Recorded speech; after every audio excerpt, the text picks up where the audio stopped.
Hey guys, this is Mad Dog Arms. Today we are going to be tending to the chickens.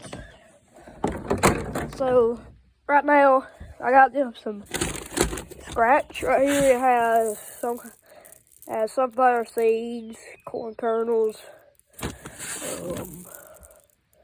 That's some stuff that'll give them vitamins and all that. And here we got red pepper, like crushed red pepper. Oh, and this is also their laying box. That one. So this is their crushed red pepper. So what I read is if you mix this together, it'll give them some protein and stuff that they don't get.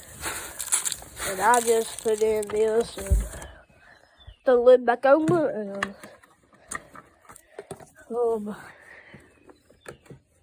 so we can shake it up. We got a new rooster. It's a game rooster. Hoping it's a game hens. So we can get more eggs and all that and get more chickens. And I'll catch you guys whenever I'm over at the chicken pen.